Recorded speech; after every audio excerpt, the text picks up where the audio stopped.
ከልቤ ነው የምር። እኔ እንደዚህ እየቀለድኩኝ ምናምን አይደለም ነገሮችን 4 ዓመት በኋላ እሱ ሌላ ሚስት አግብቶ ልጆች ወልዶ ጥሩ ህይወት እየኖረ ነው። የኔ ህይወት ግን ተበላሸ። ትላንት ትክክል ነሽ ያሉኝ ሁሉ ዛሬ ተገልብጠው ትክክል አይደለሽም አሉኝ። ትላንት የታባቱ ወንድ መሽጠፍቶ ያሉት እነሱ ጥሩ ህይወት እየኖሩ እኔ ግን ብቻዬን ቀረው። ትላንት ካንቺ ጋር ነን ያሉኝ ሁሉ ዛሬ ከኔ ጋር የሉም። እናም የመጨረሻው መልእክት የምትወስኑትን ውሳኔ አስተውላችሁ ወስኑ። እናም ግን ከትዳር በኋላ ጥሩ የፍቅር ህይወት አልነበረንም። ባሌ በጣም ዝምተኛ ስለሆነ ምንም ነገር ባጠፋ አይቶ ዝም ይላል። በዚህም የተነሳ የበላይነት ስሜት ይሰማኝ ጀመረ። ጓደኞቼም ጀግና እንደሆንኩ መሰከሩ። ታዲያ ኩራቴ የበለጠ ጨመረ። ለባሌም ምንም አይነት ክብር መስጠት አቆምኩ። የትም ውዬ ማታ ላይ መጣለሁ። ባሌ በጣም ተናዶ እንኳን ዝም ይላል። ታዲያ አንድ ቀን አምሽቼ ወደ ቤቴ ስመጣ በጣም ተናዶ ለምን ለትዳርሽ ክብር አይኖርሽም? የድሮ ፍቅራችን ወዴት ሄደ አለኝ። እኔም ንቄ ገፍቼው ልገባ ስል ለመጀመሪያ ጊዜ በጥፊ መታኝ። ውጪ እንዳለው በሩን ቆልፎ እሱ ውስጥ አደረ።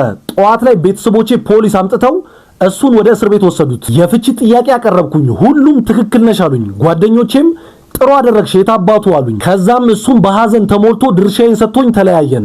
በጅምላ አይደለም ሁላችሁም እየፈረዳችሁብኝ ያላችሁት አንዳንድ ሰዎች ናችሁ ያለው። ይሄ ከየት አፈላልጊ እንደመጡት አልገባሽም። ውሸት እዚህ እኮ አለ። ትረዳኛለህ ብዬ አስባለሁ። እና ማረ ላይ ስልሽ እኔ ልታዬ ባንቺ የመጡብኝ ነገር ወደ ኋላ እንደማለት ግልጽ ነው እና አጠገብሽ እናንተ ከምታዩት ወይ ከምታውቁት በላይ ወጣ ብለን ብንዝናና እርግጠኛ ነኝ ሁሉ የወረሰው ሰለኝ ነው። ለምጫ አስቢበትና ሞክሪ።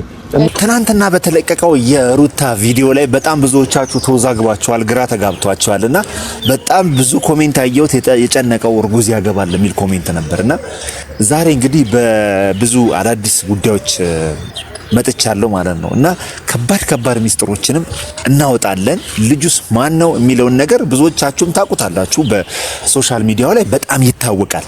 ነገር ግን ርዕሰ ጉዳያችን ዋናው እሱ አይደለም። ከሩታ ጋር ምን አገናኘው ነው ይሄ ጉዳይ እኛ የምናተኩርበት። ዋናው ሩታንም ያወቃችኋት አብርሃምንም በጣም የተረዳችሁትና ቫይራል የሆነው የሁለቱ አንድ ላይ መሆን ነው። ስለዚህ ዛሬ በሰፊው እንመለከተዋለን ማለት ነው እና ዛሬ በጣም ብዙ ሚስጥሮችን እናወጣለን። ልጁን ይሄ ነው እገሌ ነው አንልም። ከዚህ ከጀርባ ከሩታ ጀርባ ምን አገናኘው የሚለውን ዋናውን ነጥብ ነው ለናንተ ሚስጥሩን አወጥተን ዘርግፈን የምንናገረው እና ብዙዎቻችሁ ሩታ ላይ ስትወርዱባት ነበረ፣ ግን እናንተ በተለየ መልኩ ነው ያያችሁት። ያ ጉዳይ ምንድነው የሚለውን መጀመሪያ ማወቅ ያለባችሁ ነገር ከሩታ ጋር ምን አገናኘው፣ ሩታ ለምን ይዛው መጣች፣ እውነት እንደተባለው ወደ አዲስ ህይወት ገብታለች ወይ፣ አዲስ ፍቅረኛ በዚህ ባጭር ጊዜ ውስጥ መታለች ወይ። እናም ደግሞ በጣም ደግሞ የተመለከትኩትና ደግሞ ሳይድ ይዛችሁ ያየሁት ኦሬዲ ፍቅር እንደጀመረች አድርጎ ነበር ሲወራም የነበረው። ሆም ብላ ነው ይሄን አብርሃምን ስትገፋው ግንኙነቱ ስታረቅ ምናምን የነበረው ሆም ብላ ነው፣ ለዚህ አላማ ነበር ስትሉ ነበርና ዛሬ ሁሉም ነገር በጥርጥር አድርገን እናንተ እንድታውቁት በጣም ብዙ ሰዎች ናቸው ቪዲዮ የተቆራረጠውን ቪዲዮ ስትልኩልኝ የነበረው። እኔም በመደበኛነት ስለምከታተለው ያን ያህል መላክ አይጠበቅባችሁ፣ እኔም ይደርሰኛል እና መላካችሁን እየነቀፍኩ አይደለም፣ ግን ስለሚደርሰኝ ማለት ነው። ግን ይሄ ልጁ እዚህ ላይ የተመለከታችሁት ልጅ ማን ነው የሚለውን ነገር በሰፊው እንመለከታለን ማለት ነው። አዲስ ነገር አይደለም፣ ወይም ደግሞ ከሰማይ የወረደ ምንም ነገር የለም። ግን አሁን የምታዩአቸው ሰዎች ከዚህም በኋላ ሊመጡ የሚችሉ ሰዎች ኦሬዲ ቲክቶክ ላይ እውቅና ያላቸው ሰዎች ናቸው። አንድ ያልታወቀና እናንተ እንትን ያላላችሁት ነገር ቲክቶክ ላይ የተለያዩ ሶሻል ሚዲያው ላይ እውቅና ያላቸው ነው። ግን እኔ ከምንም በላይ አንድ ጥያቄ አለኝ።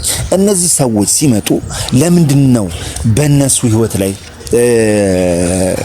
እንትን ለማምጣት የሚሞክሩት ታርጌት አድርገው እየመጡ ያሉት? እኛም ግራ የሚገባን ነገር ማለት ነው። ለምንድን ነው የነሱን ትዳር በማፍረስ ዝናን ለማግኘት ትኩረትን ለመሳብ? ከዚህ በፊት ተመልከታቸዋል። ዳኒ መጣ፣ በዚሁ መንገድ ሄደ።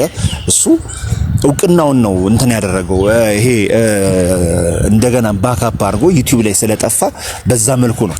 ጽጌንም ካያችኋት በኋላ ላይም ደግሞ የዳኒንም ካያችሁት በዛው ተመሳሳይ ጉዳይ ነው የመጣው። በሶስተኛነት ደግሞ ካያችሁ ይሳቅ መጣ፣ እንደዚሁ በዚሁ መልኩ ሄደ። ሌሎችም ሰዎች ከዚህ በፊት የነበሩ አሉ።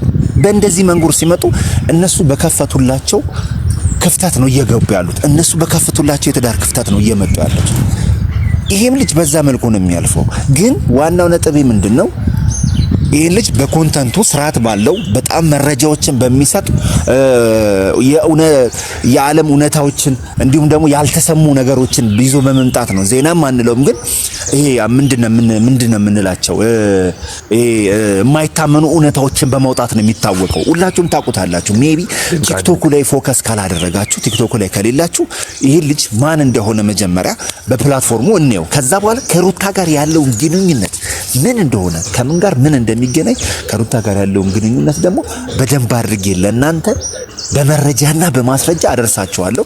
መጀመሪያ የልጁ ማን ነው የሚለውን ነገር ልጁ ይሄ ነው እና ባሌ 4 አመታትን በትዳር ቆይተናል። እናም ግን ከትዳር በኋላ ጥሩ የፍቅር ህይወት አልነበረንም። ባሌ በጣም ዝምተኛ ስለሆነ ምንም ነገር ባጠፋ አይቶ ዝም ይላል። በዚህም የተነሳ የበላይነት ስሜት ይሰማኝ ጀመረ። ጓደኞቼም ጀግና እንደሆንኩ መሰከሩ። ታዲያ ኩራቴ የበለጠ ጨመረ። ለባሌም ምንም አይነት ክብር መስጠት አቆምኩ።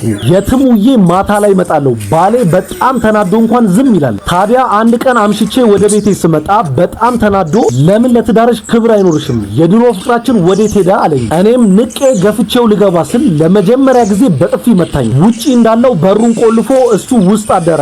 ጠዋት ላይ ቤተሰቦቼ ፖሊስ አምጥተው እሱን ወደ እስር ቤት ወሰዱት። የፍቺ ጥያቄ አቀረብኩኝ። ሁሉም ትክክል ነሽ አሉኝ። ጓደኞቼም ጥሩ አደረግሽ የታባቱ አሉኝ። ከዛም እሱም በሐዘን ተሞልቶ ድርሻዬን ሰጥቶኝ ተለያየን። ከ4 አመት በኋላ እሱ ሌላ ሚስት አግብቶ ልጆች ወልዶ ጥሩ ህይወት እየኖረ ነው። የኔ ህይወት ግን ተበላሸ። ትላንት ትክክል ነሽ ያሉኝ ሁሉ ዛሬ ተገልብጠው ትክክል አይደለሽም አሉኝ። ትላንት የታባቱ ወንድ መች ጠፍቶ ያሉት እነሱ ጥሩ ህይወት እየኖሩ እኔ ግን ብቻዬን ቀረው። ትላንት ካንቺ ጋር ነን ያሉኝ ሁሉ ዛሬ ከኔ ጋር የሉም። እናም የመጨረሻው መልእክት የምትወስኑትን ውሳኔ አስተውላችሁ ወስኑ።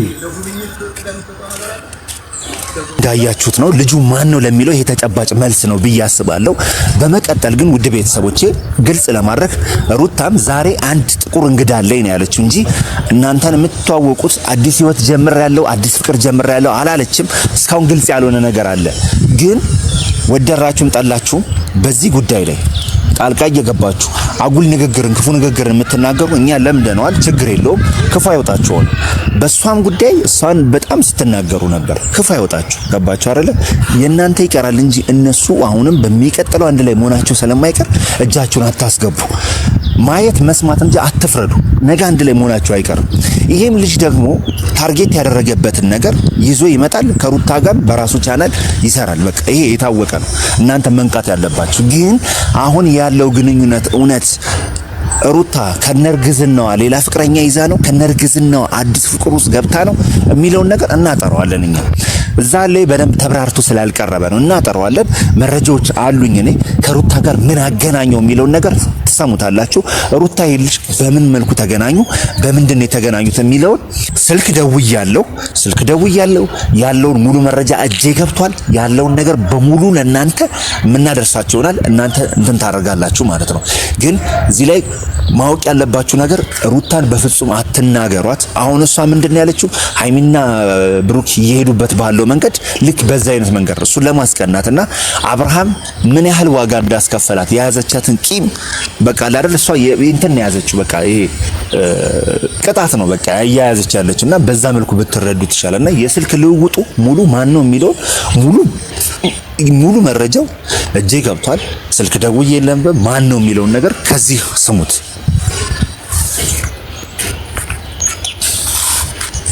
ሄሎ ሱሪ ያሲን እንዴት ነው? ሰላም ነው? አረ ጠፍተሻል ሱሪ። እንዴት ነው? አለን ሁሉ ሰላም፣ ሁሉ ሸጋ፣ ሁሉ አማን፣ ሁሉ ተማም አማን ነው። እንዴት ነው? ኤርሚን ታውቀዋለህ እንዴ? እኔም እኮ ማንም ያውቀዋል እሱ ቲክቶከሩን። አዎ እንዴ ለካ ጓደኛ ናቸው እንዴ ከሩታ ዘመዴ ነው ያለች ልጅ ጋር? አዎ እሱ አንድ ያመጣው ሲጀመር አራት ቀልድ እና እንዴ እኔ እኮ በምን በፊት ነው የሚተዋወቁት? አዎ በፊት ጀምሮ እኮ ነው እንዴ እኮ የምታውቅ መስሎኛል እኮ። ኧረ እኔ በፍጹም አላውቅም። አሁን ቆይ ግንኙነት የላቸውም? አሁን ሩታ ይዛ የመጣችው ጋር ምንም አይነት እንትን የላቸውም ማለት ነው? ኧረ እሱ እኮ በቃ እንደ ከዚህ በፊት እንደመጡት በቃ ቲክቶክ እሱ እንደውም ቲክቶክ ይሰራል እኮ። አዎ እንዴ እሱማ በደንብ ታዋቂ ነው። ከ1 ሚሊዮን በላይ እኮ ፎሎወር አለው። ግን የመጣበት መንገድ ትንሽ ይደብራል። በሁለት ትዳሮች በሁለት ጠብ መሃል ለዛውም ነፍሰ ጡር የሆነች ሴት ጋር አበባ እየሰጠ ማለት ነገሩ ትናንትና ምንም አዲስ ነገር አልተፈጠረም፣ ግን በዛ መልኩ መምጣቱ ትንሽ ይደብራል። ትንሽ ከአብርሃም ጋርም ያጋጨዋል ብዬ ነው። ለምን እሱም የሚታወቀው እንደ ሌሎቹ ቲክቶከሮች በወረደ ስራ ምናምን አይደለም፣ ኳሊቲ በሆነ አሪፍ ነገር ነበር የሚታወቀውና አሁን ትናንትና እንደዚህ አይነት ችግር ፈጣሪ ሆኖ ሲመጣ በጣም ያሳዝናል። እስኪ ያለውን ነገር አንተ ንገረኝ። ታውቀዋለህ ማለት ነው ልጁን በደንብ? አዎ ልጁን አውቀዋለሁ። ያው ሩታ ዘመድ ብላ ያመጣችው ልጅ የለም የሱ ጓደኛ ቤስት ፍሬንድ። የትኛው? ይሄ ጸጉሩ ፍሪዙ? አቡሽ ማለት የአቡሽ ጓደኛ ነው። ኧረ እባክህ። አዎ። ኧረ በለው እስኪ ያለውን ነገር ንገረኝ። ያው በቃ አብሮ ናቸው ምናምን በቃ ጀስት እሷ እኮ የሁሉ ነገር የምታደርገው ይመስለኛል እንትናን ለማስቀናናት ነው አብርሃም። ኦኬ እንጂ ምንም የተለየ ግንኙነት የላቸው። ኧረ የተለየ ግንኙነት ያላቸው አይመስለኝም። ተገናኝተውም አያውቁም እኮ ያው ቪዲዮ ላይ ድንገት እኔ እንዴት እንደመጡልህ አላውቅም። ያው አዎ ትናንትና በለቀቀችው ቪዲዮ ላይ በጣም ብዙ ሰዎች መነጋገሪያ እየሆኑ ነው። እና እኔ ደግሞ ይሄ እኮ ልጅ እንዲህ ነው ምናምን ብለህ ጽፈህልኝ ቴሌግራም ላይ ስትልክልኝ ጊዜ ከዛ እንዴ በደንብ ካወቅከውማ ለአንተ እኔ ሶሻል ሚዲያ ላይ ያው በደንብ ማንም የማያውቀው የለም ይሄ ልጅ በሚሰራቸው ግን ይመስለኛል። እሱም እንግዲህ ዩቲዩብ ቻናሉን እንግዲህ ቫይራል ለማድረግ ትኩረት ለመሳብ ምናምን ይሆናል። ግን እንደ ሌሎቹ እንደዛው ለማድረግ ነው። እንዲህ አይነት መንገድ መምጣቱ እና ይሳቅ ይታወቃሉ። የሚሰሩትም ድሮም ጥሩ የሆነ አንቱ ፈንቶ ነው ቲክቶክ ላይ ያለው። የሱ ግን ትንሽ ኮንተንቱ ጠንከር ያለና ጥራት ያለው ነገር ነው። አሁን ዩቲዩብ ላይ ሲመጣ በዛ መልኩ ስሙን በጠበቀበት የገነባውን ቲክቶክ ላይ የገነባውን ስም በጠበቀበት መልኩ ነበር መምጣት ያለበት ማለት ነው።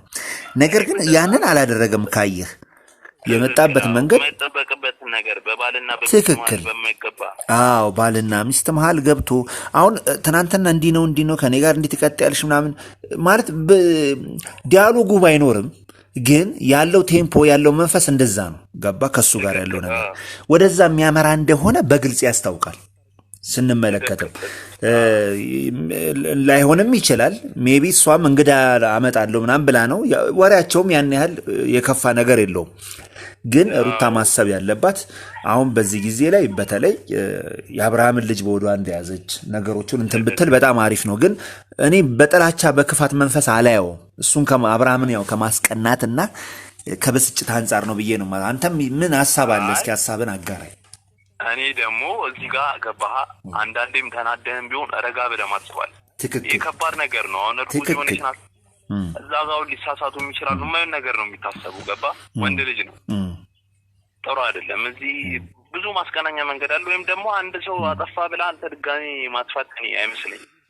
እስኪ አንተ ስልክ እንትን ካለህ የእሱ አድራሻ ካለ ኤርሚኑ ለማናገር ኦልሬዲ ኦዲየንሱ ይፈልጋል። ምንድነው ከየት ነው የመጣው ምንድነው ሐሳቡ የሚለውን ነገር ከሩታ ጋር ስላለው ግንኙነት እንዲያጫውተን ስልኩን ካገኘህ ፕሊስ በዚች 2 ቀን ውስጥ ብትሰጠኝ ደስ ይለኛል። ብዙ መረጃዎች ይኖራሉ ብዬ አስባለሁ። ከሱም ብንሰማ አሁን በዚህ ባየነው አንግል ብቻ ሳይሆን ከሱም እንድንሰማው ስልኩን ፈልግልኝ። እሺ በጣም ጥሩ። እሺ ቴንኪው። በቃ አመሰግናለሁ። ችግር የለም ቦስ። እንግዲህ ግልጽ ነው እንደሰማችሁት ነው። ይሄ ልጅ ያመጣው ኤርሚ ይባላል። ኤርሚ ጃር ይባላል። እሱ የሚታወቀው ምንድነው በቲክቶክ ላይ እንደነገርኳችሁ ኤርሚ ነው ስሙ። ቲክቶክ ላይ ነው የሚታወቀው። ግልጽ ነው የሆነላችሁ ይመስለኛል። የሩታ ወንድም ወይም ደግሞ ሩታ ዘመዴ ወይም ወንድሜ ብላ ያመጣችው ልጅ ቤስት ጓደኛ ነው። እንግዲህ የራሱን ትኩረት ለመሳብ የራሱን ትኩረት ለማግኘት የተጠቀመበት መንገድ ነው። ይህንን እውነት ለመናገር ከሷ አንጠብቅም። በራሱ መልኩ ማሳደግ ይችል ነበረ። በእነሱ ትዳር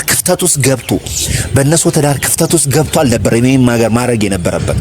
ስቲል የምናውቀው ቲክቶክ ላይ ባለው ምርጥ ኮንተንትና ባለው ብራንድ ነው። ምርጥ እውነታዎች እያለ በሚያወጣው ነገር ነውና በዚህ መልኩ ይመጣል ብለን እኛ አንጠብቅም።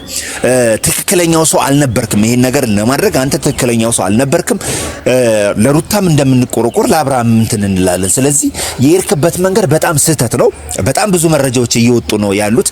አንተ ለሷ ቀይ አበባ የመስጠት ስልጣን መብትም ማንም አልሰጠህም። ገባ አይደለ?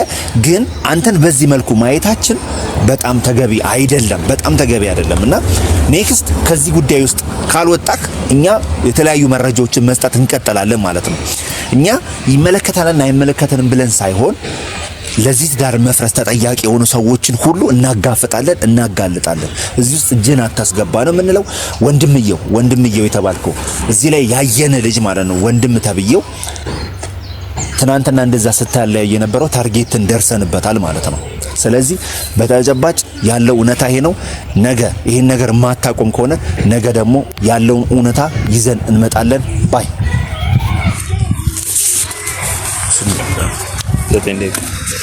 መጨመር አለብኝ።